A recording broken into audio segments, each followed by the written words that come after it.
Support for the Brewlosophy podcast comes from the following. Love to Brew is a national leader in homebrewing supplies, offering exclusive products such as East Coast yeast, TV taps, and Brewlosophy recipe kits, all with free shipping on orders over $75. When you need brewing ingredients or equipment, check out Love to Brew at love2brew.com.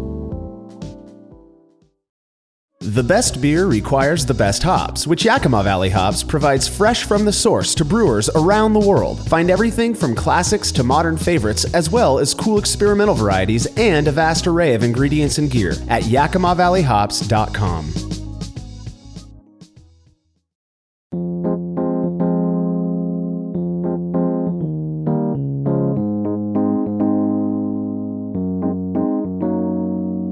Hey everybody, welcome back to another episode of the Brewlosophy podcast.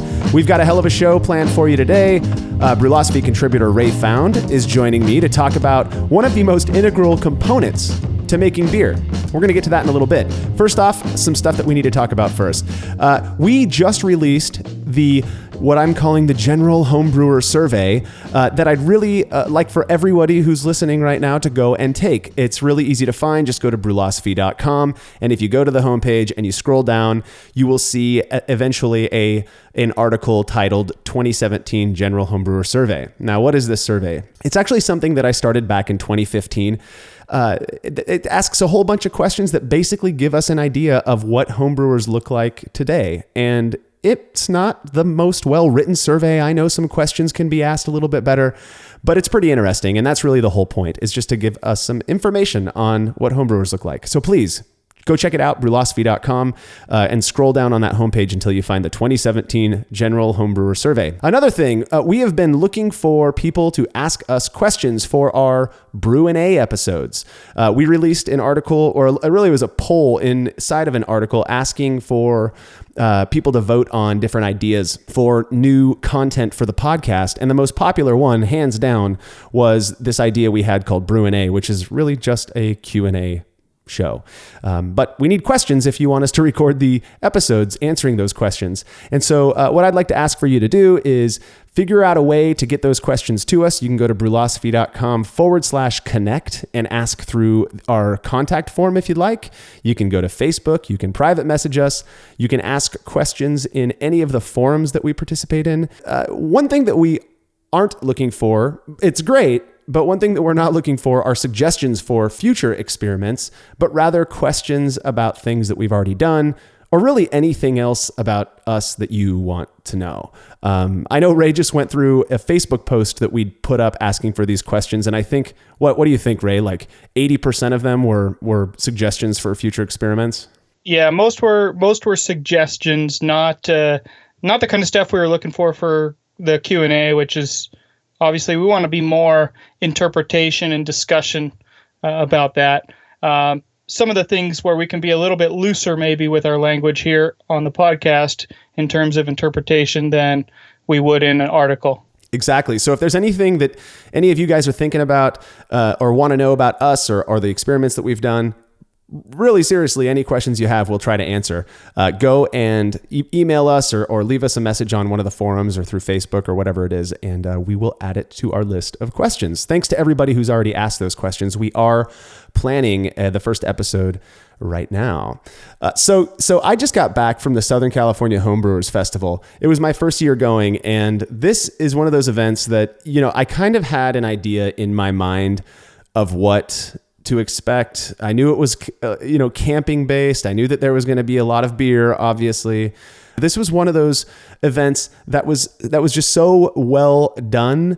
And rightfully so. I mean, I guess they've been doing this for 25 or 26 years. And in fact, I learned an interesting tidbit about this festival. Apparently the first year it was run, Vinny Cilurzo's parents hosted the event. And I guess his mom cooked food for everybody who was there. And it's just grown into this really amazing festival. Live music. I was there to talk, and I did a talk just before Drew Beecham went on about experimenting and brewing and different ways people can get into it. Drew did a great talk on keeping things simple and the importance of that when it comes to brewing beer. Fantastic time. And I got a funny story to tell you. So when we first heard from Andy Carter, one of the guys who helps to organize this whole festival, the idea, Ray, correct me if I'm wrong, was that Ray and Greg would attend the festival. They would get up, they would give the talk. They would be the ones having all the fun. But due to some circumstances, Ray, you weren't able to make it. I was not. And Greg wasn't quite sure if he'd be able to make it. And so, feeling bad that we had already committed to this thing, I told Andy, hey, check it out. I got to be back early on Sunday for my daughter's birthday, but if we can figure out a way to get me down there, I'll take it over. I'll put together a presentation and I've got this thing. Well, lo and behold, I hear from Greg just a few days before the festival starts. And he says he's got the clearance from his doctors and whatnot that he can go. He's going to be at the event. Oh, Greg was there? Yeah. So Greg went and it was awesome. I forgot to tell you. So, and we had a great time hanging out one night. Well, so basically, there's so many things I could talk about when it comes to SCHF. There's so much fun. But this story I thought was kind of funny. So the first night we're there, Derek Springer from 5bladesbrewing.com, great blog. He let me crash at his pad Thursday night. And then I carpooled with him over to Temecula where the festival is held the following day. And so we cruise over and we're spending most of the afternoon setting up, the campsite for his homebrew club, the Society of Barley Engineers. And I think it's also Society de l'Ambuc. So we're setting up and doing all of that stuff. And I'm realizing I can't get a hold of Greg. He had told me he was going to be here, but cell service is just shit there, right? You don't get cell service unless you're in those very specific spots. Well, eventually I'm looking around and I'm standing in this one spot and I hear my phone go off and I see it's Greg and he's like, I'm here, bad news or something like that. There's something going on. And I'm thinking oh great. What could this be? He made it. It can't be that bad. So we're sitting around drinking over at the Derek's club's, area campground. And here comes Greg trotting up and you could tell he's had a few drinks. We had all had a few drinks and he says, dude, I'm not going to be able to help you with the talk tomorrow. I said, well, why not, man? And he says, well, I made this mistake when I left. When I was trying to check in over, the way it works is there's the campground and then there's kind of this festival area that has gated off and you need to have a wristband, which you get by showing them your ID, right? So Greg goes over there, shows them his ID, and they say, we can't let you in. This is an expired driver's license or whatever it was. He forgot his updated driver's license. So the entire festival, he could not go into the actual place where they were serving, where all of the homebrew clubs were serving their beer. He couldn't get in to see any of the talks. He couldn't get up and help me out. And Andy is a great guy. This dude's really cool. And there was just no way he was going to allow for breaking of the law to let Greg in. So anyways, that's my funny story about the Southern California Homebrewers Fest and Greg royally screwing up. But you know what? He had a great time. We all had a good time. In fact, while I was giving my talk, somebody came and told me that he had bounced over to a local casino, which I guess they don't care if you have an updated driver's license or not. Anyways, that was SCHF. If you live in California, you got to check it out. $10 to join the California Homebrewers Association. And I think to get into the festival's $40. And so $50 altogether. And then you just pay for your campsite. And this place is like a city.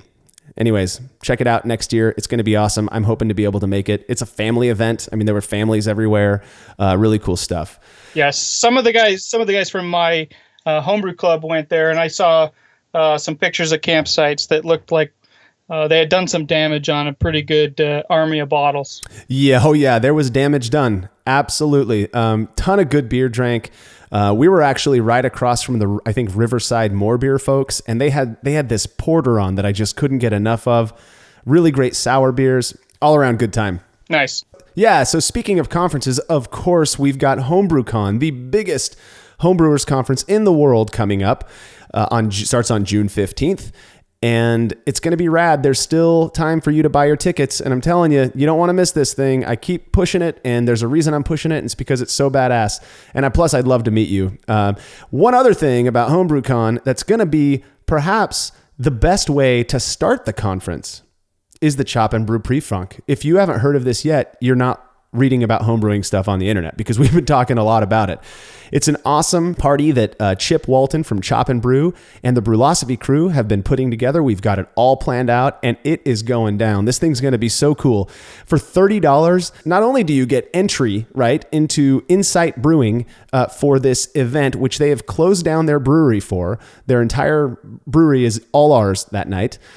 You get 3 beers on us. That's 2 of any beers that Insight already brews, plus 1 pint of the event-only table beer, Belgian table beer that they're brewing using Imperial Organics yeast B45 Gnome yeast, which I've heard great things about. You also get 2 entries into a giveaway that we're doing for thousands of dollars of prizes. There's going to be 5 really wonderful prize packages that you're not going to want to miss. We've got amazing prizes in this giveaway from folks like LoveToBrew.com, Grainfather, Spike Brewing. Let's see. We've got SS Brewtech, Brow Supply, Yakima Valley Hops. It would take me forever to name them all off. Trust me, it's going to be awesome. And when you show up, we're still trying to work out if we're going to be able to sell more tickets for you to purchase when you show up. But we do want to try to increase your chances of winning or give you the opportunity to do that.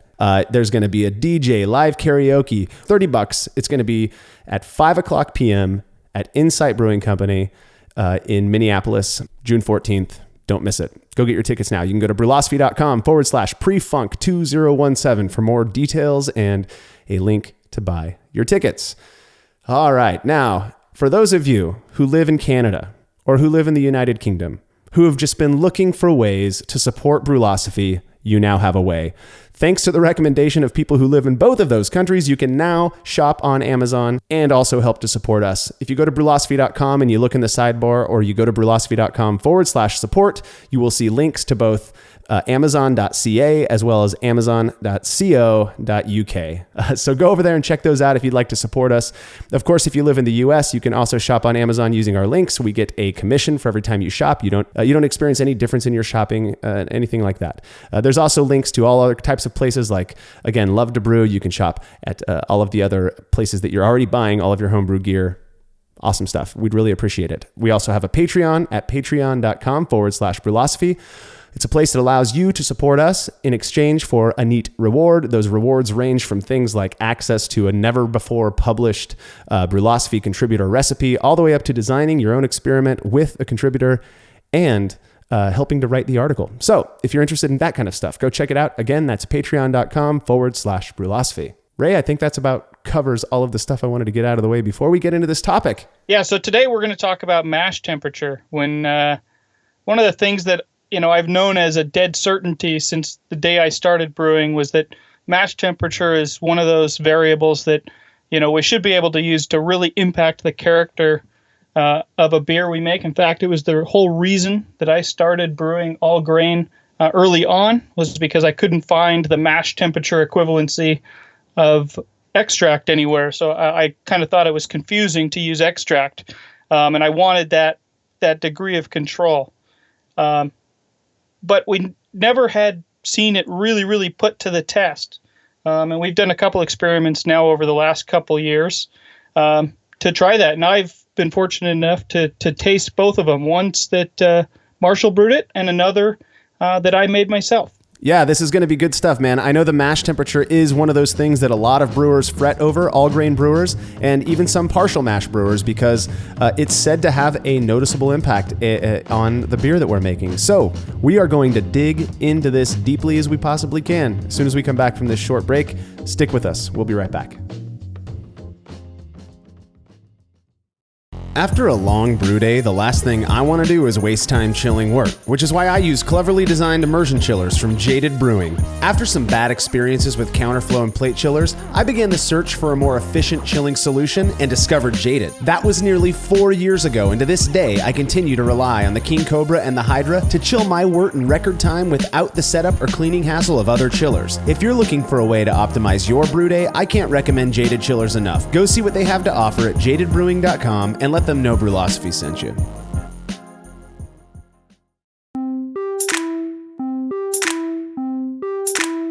All right, so let's talk about the mash. I mean, the mash is one of the most integral components of brewing. If without it, we can't really make beer. It's where we turn water and grain into the delectable sweet wort that we end up boiling and fermenting. What exactly is the mash? Well, it's really simple. We just take hot water and our ground up malt, mix it together, and wait for the enzymes to do their work. Now, in reality, it's certainly a little bit more complicated than that. We're looking primarily for two enzymes, beta amylase and alpha amylase enzymes, to turn the long chain sugars into primarily maltose, but also glucose and maltotriose and dextrins and what we know from brewing and from the literature is that we can change that temperature, often sort of a general range of 140 to 170 degrees Fahrenheit, to change the character of the beer, primarily by changing the balance of activity of the two primary enzymes. Right. And there's we talk about these enzymes and stuff and we talk about the mash, but the whole purpose of the mash is to take, and the reason we mill grain and whatnot, is to take those kernels of grain, crush them up so that we can have access to that white stuff on the inside of the kernel of that grain, right? That's right. We're going to take that carbohydrate in there, and that's what we're trying to extract. And we use the solubility of it in the water and the enzymes that are present naturally in the grain itself to turn that carbohydrate into fermentable sugars. Right. So it takes that carbohydrate, also people refer to as a starch. And it's, so what we've all learned, and I think what most people who have been brewing all grain for any amount of time kind of understand, at least on some level, is that the temperature at which we hold those grains in that water is going to have some sort of, it's going to determine in some way the way that those enzymes, or what enzymes are more or less active. And that has some sort of an impact on the conversion of that starch into sugar. That's right. Both of the enzymes have different peak activities. The beta enzyme is active at a lower temperature. I think peaks in around that 148 degrees Fahrenheit range is the peak of its activity, whereas the alpha amylase peaks at a higher temperature. Now the two cut the carbohydrate differently, and generally accepted that the beta amylase leaves a shorter chain, more simple sugar that's more easily fermentable, or a higher proportion of more simple sugars, whereas the alpha amylase leaves, generally speaking, longer chain sugars that are lower proportion of fermentability. Right. And alpha amylase being the more active enzyme at warmer temperatures. And, by warmer, we're talking up in the 156 degrees north range, I can't even convert that to Celsius, and I apologize to our international listeners. But yeah, good job. We just told them about the Canadians and the Brits that can help us, support us, and we can't even give them the Celsius. Damn it, Ray, you're guilt tripping me, and I feel bad. And watch this. I'm going to Google it. So while you talk about the temperature impact that we all expect based on what we know, I'm going to go look up a Fahrenheit to Celsius calculator here. Yeah, really simply, we expect a higher mashed beer, a beer that's mashed in that range, maybe above 156, 158 degrees. We expect those beers to be thicker, sweeter, perhaps have more head retention, and that's going to be because a lower proportion of the sugars that they contained will be fermented away by the yeast and turned into alcohol. All things being equal, you expect it to be a lower percent alcohol content in the finished beer as well. And the exact opposite is true on the lower finished beer, and that's where you'll often see beers like Saisons or Belgian-style beers that are intended to finish very, very dry. You'll often see mash temperatures that are at the very low end of the spectrum, in that 146 or 148 degree Fahrenheit.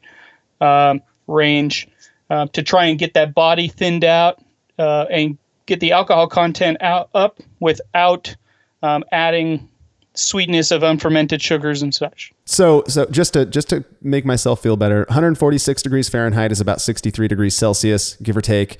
And then we're looking, upwards of 165 degrees or so as the higher end, which is about 74 degrees Celsius.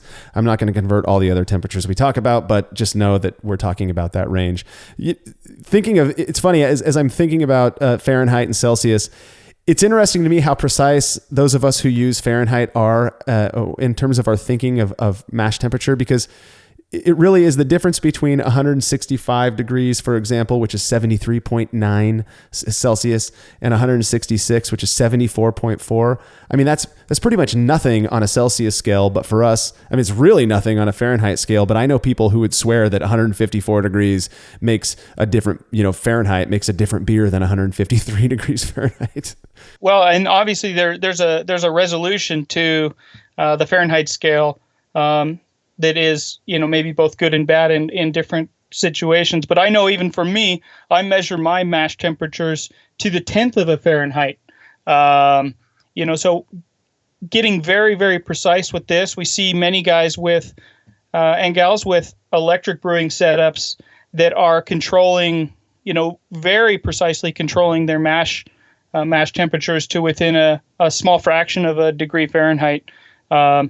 A lot of people put a lot of effort and in some cases money into that. And I think that was one of the things that made it such an interesting variable to look into is how paramount it is kind of considered in the hobby. Well, yeah, it's definitely, again, it's you can't make beer without mashing your grains. Maybe you can. That I don't mean to sound absolute when I say that, but it is an integral component to the way that most of us are making beer these days, at least. And to kind of put a practical spin on mash temperature. Okay, Ray kind of talked a little bit about beta and alpha amylase. In essence, if you mash on the cooler end of the range, and we're talking, I don't know many people who are mashing their beers much lower than 148. I mean, maybe some people will drop down to 146. Not sure if that's intentional or not. But unless you're making chicha. Yeah. Yeah. Chicha. I know some people who, in order to really make a dry Saison will mash down at 146, and that's fine. It works. I've done it before for a red ale that I made a few years ago, and it came out just fine. But the expectation when you are mashing low, the expectation is that you are going to create a more fermentable wort, which means that you are going to drive that final specific gravity, your FG, lower relative to if you were mashing warmer. I'm curious what your thoughts are on this, Ray, but in my experience, my belief system, at least back then, was that the drier that beer is, the less perceptible sweetness I am going to pick up. The less sweet it's going to be, the crisper it's going to be on my palate. And sort of on the opposite, if I'm mashing warm, the idea is that alpha amylase is more active, that we're going to have more long chain sugars. It's going to be less fermentable, which ultimately is going to result in a sweeter, thicker mouthfeel, a beer that just has more body and is maybe a little bit more oomph. And that's why you look at stylistically, you've got beers. For me, for example, when I make an IPA, I'm mashing between 150 and 152 degrees Fahrenheit. When I'm making a big chewy porter, I might mash up upwards of 156 to 160 degrees. I believe Deschutes Brewery is on record as saying that they mash their Black Butte Porter, which I absolutely love, at like 164 degrees Fahrenheit. The idea being to retain as much of those dextrins as possible, to keep that beer big and chewy and tasty and not to drive it to being too dry. Yeah, that's exactly what I would understand too. In fact, that was for the first 2 or 3 years that I brewed.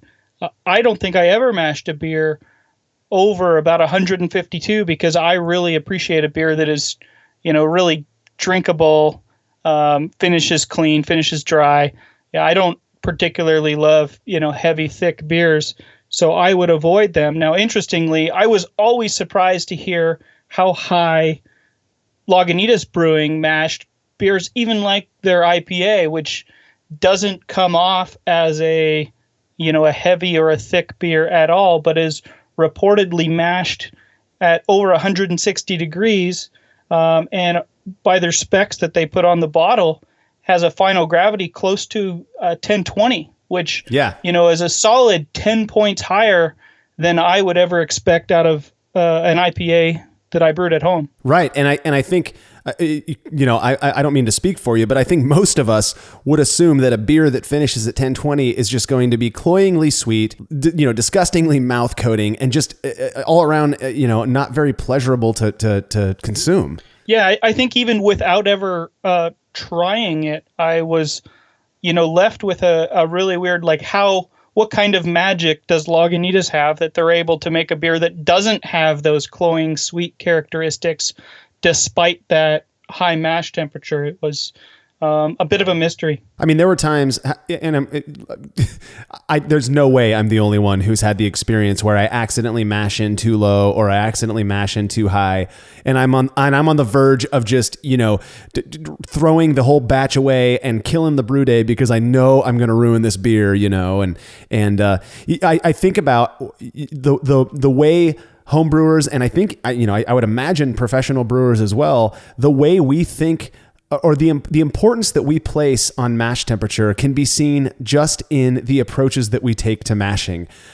Consider, for example, recirculated RIMS systems or HERMS systems. The sole purpose for that, maybe not the sole, but one of the biggest reasons people do that is so that they can maintain that steady mash temperature. It's why they encase a electric element that turns on and off when the mash temperature gets too low. It's because they want to maintain that mash temperature because it's important. Same thing with insulated mash tuns. The reason I think picnic coolers are such a popular option is because they're insulated and they maintain a relatively stable mash temperature. We care about this stuff because it's supposed to matter. I mean, and it does, right? There is good science to back up that these different, enzymes work at different temperatures and result in different makeup of the final wort. I mean, there's we're not challenging that fundamental science here, that the makeup of sugars is different from that. I think that science is well demonstrated. The one thing that we wanted to put to test here was, is that perception, is that flavor difference, is that mouthfeel difference, is that what we really observe? Exactly. And, I think, when I was, I'll at least speak prior to doing the experiments on this and prior to really thinking about it differently, I had accepted what I had read, and it always worked out fine. And, so when I started thinking about testing out mash temperature, I had no intent. I kind of expected things to be different. I wanted to see for myself how different a warmer mash beer would taste. I wanted to experience that mouthfeel difference for myself. And so what I did is I designed the first mash temperature experiment, and it was pretty interesting. When we get back from this commercial break, we are going to dig into that experiment. We're also going to talk about a second follow-up experiment that Ray performed himself. Stick with us.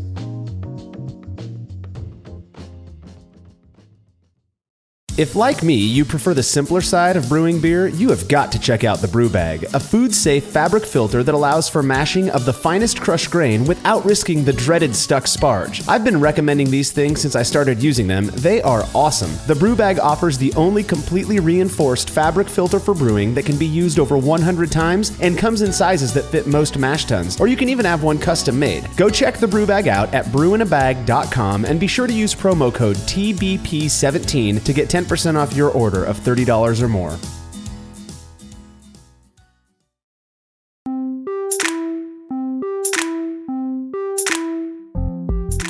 When I decided that I wanted to experiment with mash temperature, it was the popular Beer Munchers Blonde Ale. I actually got the kit from Homebrew Supply. But when I started thinking about testing out mash temperature, one of the things that came up when I was chatting with the crew about it was how extreme should the difference be? There are so many people out there who are claiming that mash temperature of a 1 degree Fahrenheit difference, which in Celsius is like 0.5 degrees, right? That makes a difference and that you will be able to taste a difference. Well, I wasn't so sure of that. I did absolutely believe that mash temperature would make a perceptible difference in both mouthfeel and flavor. I expected a sweetness out of a higher mash temperature. So I opted to go with the extreme. And what I did is I made 2 beers side by side, exactly the same recipe. It was 2 of the exact same kits from Homebrew Supply, the Beer Munchers Centennial Blonde Ale. And I mashed one of them at 147 degrees and the other one at 161 degrees. I think I was actually aiming for like 163, and I just hadn't mashed so high before, and I only hit 161. So that's what it was for a spread of, what is that? 14 degrees. Yeah, 14 degree spread. Again, I don't know what the Celsius thing is. I suck at that. So a 14 degree spread, the beers were treated exactly the same. And some of the interesting observations that I made right off the bat was that the high mash temperature batch, the wort, after I racked it into my kettle, just maintained this foam on the top of it that was not seen in the low mash temperature beer. What's interesting is I usually mash at 154 degrees or lower, like 99% of my beers. I've never experienced this type of foaming, which said to me that there was definitely something different going on. More dextrins in that wort that were helping to create or hold these bubbles and keep them alive, basically, keep them from falling back into the wort. Even during the boil, those bubbles remained. I think I did use some firm cap so as not to have any boil overs or anything like that. So yeah, observable differences right off the bat. Now, one thing that was sort of surprising to me is that the original gravity of both of the beers was exactly the same. Now, I guess that's not too surprising, but I sort of expected on some level to see a slight difference. But that wasn't the case. They were both the same. They were fermented next to each other with the same amount of yeast, and then some more differences were observed. After pitching the yeast, just a couple days into fermentation, the beer that was mashed at 147, the low mash temp beer, blew off. Kreuzen coming up through the airlock just made a mess of my chamber. Meanwhile, the high mash temp beer had this like 1/4 inch Kreuzen, really beautiful looking, never crept up the side of the carboy. These things were filled. I filled 2 6-gallon PET carboys with the same exact amount of wort. So they had the same amount of beer in them. The low mash temp one blows off. The high mash temp one does not. Yeah, it really looks like the yeast really got after it on the low mash temp one. I mean, it went to town. Yeah, I mean it's as sticky of a carboy neck as you'll ever see. Yeah, right. And for a blonde ale, which I thought was really interesting, you tend to expect this from higher OG IPAs and stuff like that. This was a 1048, 1049 OG. I think like 1040. Yeah, you're right. 1040. So a really low OG blonde ale is blowing off. I'd never seen anything like this. And it said to me that, that yeast had sugar to ferment. So I was getting kind of confident we were going to see some cool stuff here. I let those beers ferment out. And then the exciting part comes where they'd been sitting still for a few days, and I take hydrometer samples and I measure them with my, my precise finishing gravity hydrometer. And sure enough, the low mash temp beer finished at 1005, so 1.005 SG, while the high mash temperature beer finished at a whopping 1014, 9.009 SG points higher than the low mash temp beer. These 2 beers, in my mind, and from what I was observing, were undeniably different. Yeah, absolutely. They to see 0.9 gravity points difference there, that's over a percentage point in alcohol. That's huge. I mean, that's you expect to taste a completely different beer at that point, and a huge difference in apparent attenuation too. When you think about, you've got like over a 20% difference in terms of attenuation. Yeah, right. I mean, I was pretty excited about this because, anybody who does this type of experimentation knows you don't really know, if there's going to be a difference until that beer is carbonated cold and ready to be served. But going along to be able to observe, these very obvious differences between the batches, it was kind of fun. It was kind of exciting. So I kegged up the beers as I normally do, set them next to each other. I carbonated both exactly the same. I was treating them as perfectly similar as I possibly could. Let them carbonate. And then a couple weeks later, about a week later, actually, I pulled off samples for myself. They both tasted good. But first, I wanted to collect some data. And so what I did is I served a triangle test to 20 different people. I forced them to take a triangle test. So that's 2 of the beers were exactly the same. One was different. In this case, 2 of the beers were from the low mash temp batch, while one of the beers was from the high mash temp batch. They were asked to select the beer that was different. They were completely blind to not only the style of beer, but to the variable that we were testing. And in this case, in order for us to say that there was a significant difference between these beers, 11 of the participants would have had to accurately select the high mash temp sample. You want to guess how many did? Not 11. Not 11. Was it more or less, though? It was just 9. It was only 9 people who were capable of telling these beers apart, which says that they may not really have been capable of telling these beers apart, just that 9 of the people happened to select the odd beer out accurately, and which says to us that the mash temp doesn't seem to create a difference, such a strong difference at least, that participants were able to reliably distinguish a high mash temp beer from a low mash temp beer. That's a crazy result, though. I mean, that's the experiment that you read and you go, oh man, I wish I could have tasted that for myself, because I'm sure I would have been able to pick that up. Of course, and I'm sure everyone who's thinking that right now really would have been able to. I don't want to question your palate's abilities, and I wonder that all the time too.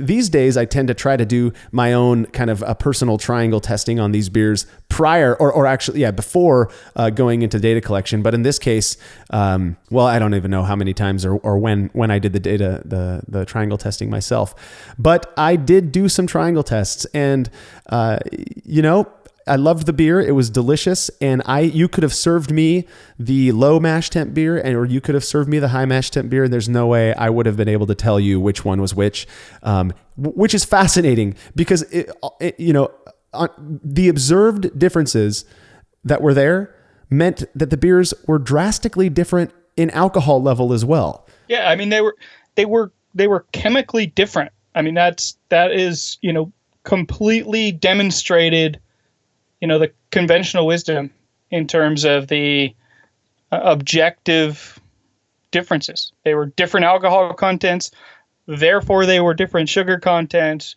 The attenuations were different. Everything about them was different, except for your tasting panel wasn't able to tell them apart.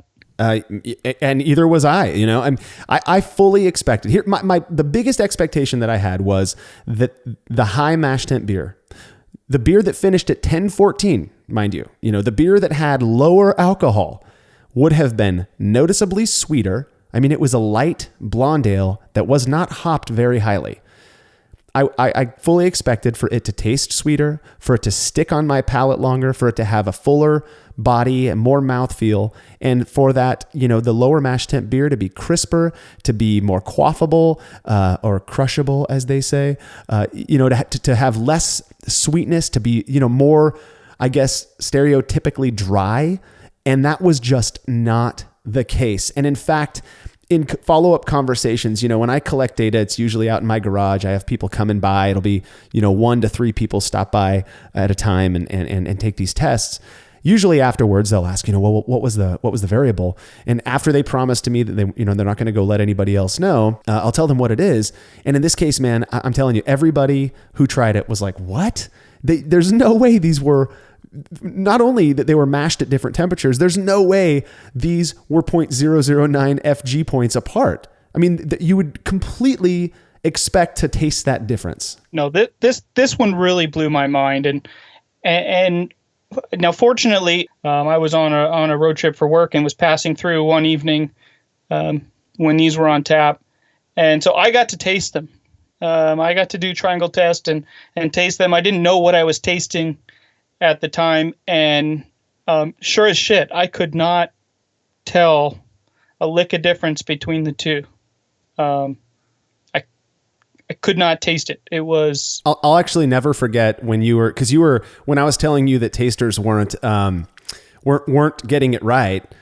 You went to where I think a lot of people, rightfully so, go, and that's, man, you've just got bad tasters. I refer to it as the shitty palates argument, that if only your tasters were more experienced, or if they actually could taste things better, I guess, we'd see more significant outcomes. But to have you come by after kind of insinuating that might be the case and to get it wrong, I remember being, one of those kind of fun, schadenfreude types of things. Yeah, no, it was great. I think you were done collecting data. I didn't think you had the beer on tap anymore. Right. You did serve it to me blind. I don't think I was included in any of the data because we'd talked about it ahead of time, but I didn't know what it was. No, you weren't. And I just remember like the feeling of my jaw hitting the top of the kegerator when you told me. It was yeah. I mean, just to be 14 degrees difference. We're not talking 2 or 3 or like this really narrow band of temperatures here. We're talking a huge difference. It was mind-blowing. Yeah, and I think, that's probably why you were so interested in doing the second experiment on this, and which was sort of inspired by comments that we got back from that first experiment where people were saying, and I don't quite understand the reasoning, but people were basically commenting that, perhaps the extremity with which we tested this variable, 147 versus 161, it somehow impacted the way that the differences would have played out, and that if we did something a little bit more within line with what homebrewers might do, a closer or a smaller delta between those mash temperatures, then we might actually find a difference. Yeah, I think the I won't call it an argument, just hypothesis, was that because the high mash temp was so high, the dextrins that resulted, were I guess, so to speak, so long that they didn't taste sweet on the palate, that they were longer chain carbohydrates that wouldn't have that sweet impression, that we would expect to get from a higher mashed beer. I am nowhere near smart enough to understand why that would be, as much as it was enough for us to say, okay, cool, well, let's try this out again. And if anything, bringing those mash temperatures closer together does give us more information. Like I say, for me, it was an interesting idea that I think if tested could lead to some, not necessarily new understanding, but maybe a more fuller understanding of, what kind of a control knob mash temperature really is for the homebrewer. Right. So what did you end up doing for the second experiment? I thought it was a really exciting one as well. Yeah. So I also wanted to do a fairly simple beer, a beer that wasn't going to be overwhelmed with a bunch of caramel malt or something like that. So I did just a, really simple Pilsner, Pils malt, Vienna malt, Saaz hops. But we closed that temperature delta. Instead of being 14 degrees difference, we did it just at 4 degrees difference. So 149 versus 153, which was 65C versus 67C. I didn't know what to expect going into this at all because, I had sort of bought into the idea of the hypothesis that maybe this closer gap would be distinguishable. So we ran it through the paces. When I did the brewing, they did end up 4.3 degrees Fahrenheit difference. I didn't notice the kind of wort difference that you picked up on in yours. I didn't see that. Almost looked like soap bubbles on top of your wort when you did it. Yeah, right. Before. It was so weird too. Yeah, fully didn't expect to see anything like that. Yeah, I thought that was very interesting. Well, and maybe that's a function of the grain that I used, and I know you use mostly Pilsner malt, and I think I was using standard two row or pale malt. Yeah, I just as I was doing it, I was kind of going through, sort of expecting to see, expecting my results to track a little bit with yours. So that was one area where I thought, that didn't show the same as the previous one, and maybe it just was that, yours was mashed so high that it had a different foam stability characteristic. Went through the mash and boil. They came out within 0.001 original gravity differences. The lower mash temp actually being 0.001 higher at 1059, whereas the higher mash temp finished at 1058 OG. At the end of the boil, they were similarly racked out into PET carboys. This was actually a dual 10-gallon batch, so 20 gallons total. So I had 2 carboys of each temperature. I was fermenting with Stafflager 3470. One of the things that we wanted to do as well, to make this experiment also a little bit more different, is make a beer that had a higher original gravity, because of the last one we were at about 1040 OG, and so for this one it looks like you aimed for around 1058, 1059. Yeah, exactly. And part of the idea there being just if there was more total, so to speak, you might amplify the differences. Right. One of the things that really did line up almost, not necessarily exactly, but really lined up with your experience for me was, the way they fermented early on. I use a stand-up refrigerator to ferment in. I can fit 4 carboys in there. I staggered them, so 2 at the back, one of each mash temperature in the back, one of each mash temperature on the opposite sides in the front, just in case there was any, temperature differences or gradient in the fridge that might, slow one down or speed one up prematurely in the fermentation there.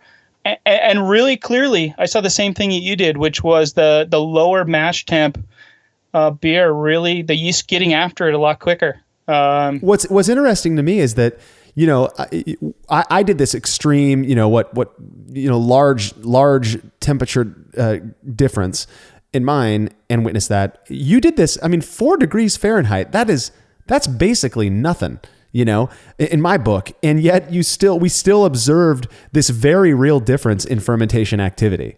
Yeah, just right away, the lower mash temp took off just a lot quicker, much like it did for you. Eventually, they both finished up. Now, I don't get to watch my beers necessarily every day. I travel a lot for work.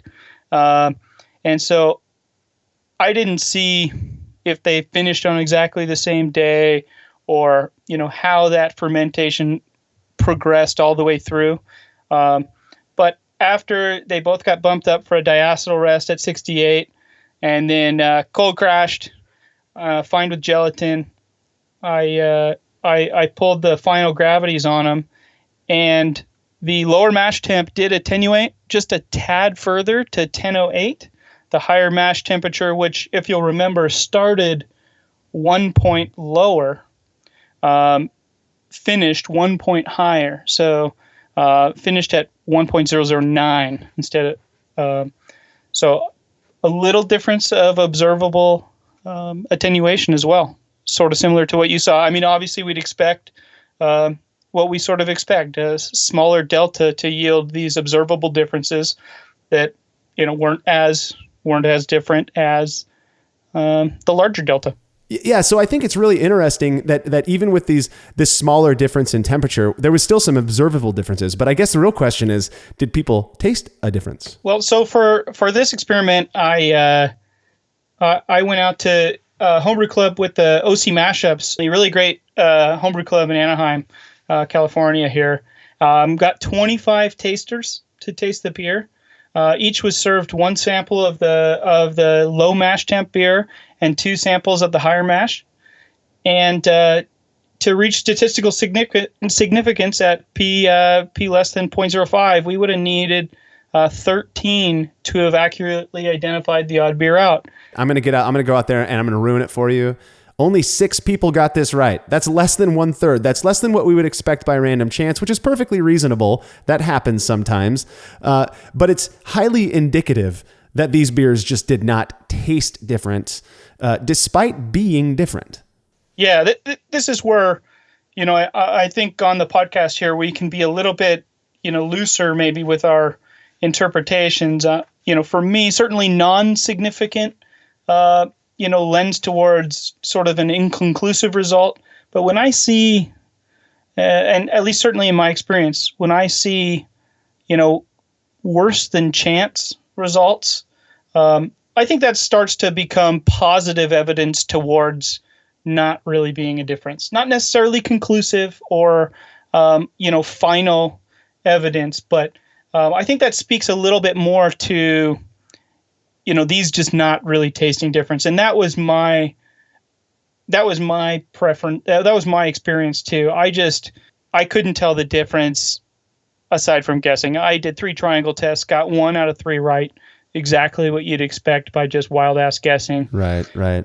And there's no way that, served one of these side by side or one after the other that I would have ever picked them up.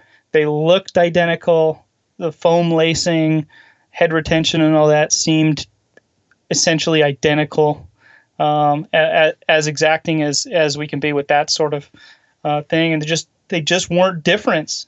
They only had a 2% difference in attenuation, which is obviously considerably smaller gap than yours did. Well, like, you were talking about how you personally interpret these results. And the beautiful thing about the experiments, I know some people, I think homebrewers, myself totally included, we tend to take ourselves a tad too seriously at times, which is fine. But this is just beer. And we while we aim to be as valid as possible, at least I try to, I do really appreciate a clean, valid experiment. We can take of the results or make of the results what we want, really, because it's not going to hurt anybody. It's not like we're trying to solve world hunger or cure cancer. We're making beer here.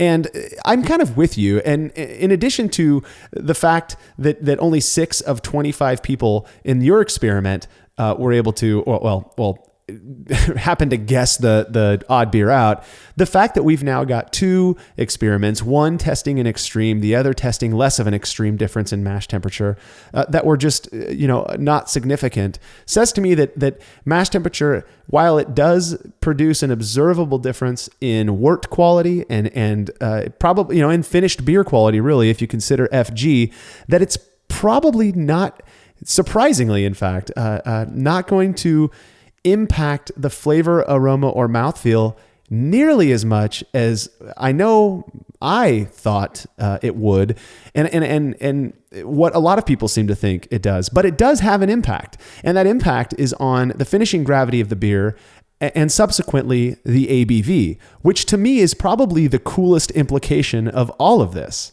Right, that we can make, now instead of making session beers necessarily that are small, so to speak, small beers, I think it's worth trying for a lot of homebrewers. If you want to dial that alcohol percentage back, take a regular beer, a 1048, a 1048 beer or something like that might normally clock in, right in around that 5% alcohol range with a, sort of typical mash and fermentation schedule, and try ramping up the mash temperature, crank it up to 161 degrees and try and restrict that fermentation a bit, and maybe get a beer that tastes almost the same, but has a 1.5% less alcohol. Well, and right now it seems like lower alcohol beers are winning the favor of a lot of brewers right now, and they're kind of becoming a popular thing with session IPAs. And I even had this was kind of fun, a session imperial stout recently, which to me, I guess, I mean, we can argue about this whole session thing, I guess, but one of the issues that I know that I've talked to other home brewers and I've talked to a couple professional brewers, one of the issues that they struggled with when it came to making a really good session IPA was getting that malt character into the beer, because you're thinking, well, I'm not going to mash it any differently. Maybe I'll bump it up to 154 instead of 150. But I don't want to make a sweet beer, and I know a lot of people feared that, and so they're keeping their mash temperature still down in that beta amylase zone, which means that in order to get the ABV lower, in order to keep that OG lower, they have to use less malt.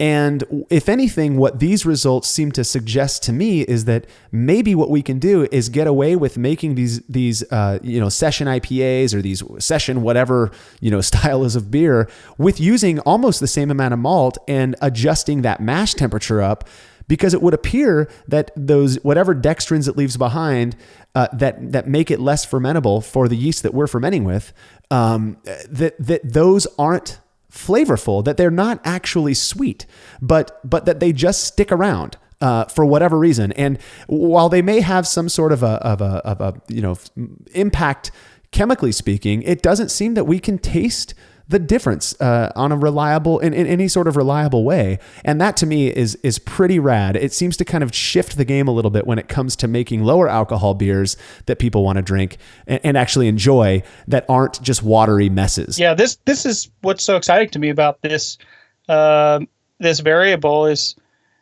it's sort of one of those ones where it seems like all of the conventional wisdom and everything that we know was completely right. But in some ways, maybe our interpretation of it was misguided a little bit. All the observable stuff was exactly what we would expect. Yeah.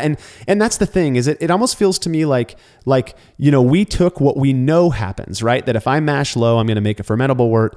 And if I mash high, it's going to be less fermentable. So we took what we know, and we've been able to prove that is the case. I think a lot of home brewers have witnessed that for themselves, right? Whether accidental or not.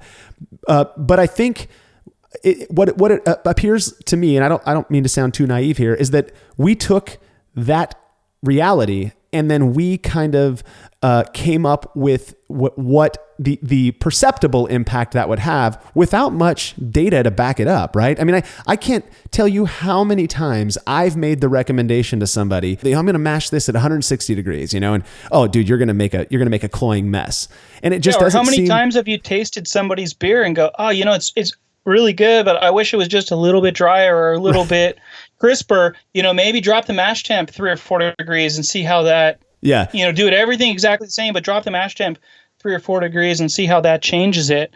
I look back at that recommendation sometimes and I think, oh, maybe I just, wasted somebody's time and I would have been better off telling them, maybe throw a teaspoon of gypsum in the mash or something like that and change your mineral ratios. Yeah. The things that we all do without even realizing it to make ourselves look smart, like we know what we're talking about. That's the perfect example. How many times have I tasted a beer and, in my head, I'm going, oh, it's too dry. I've got the perfect wisdom, mashed, 2.5 degrees warmer. That's going to make a huge difference.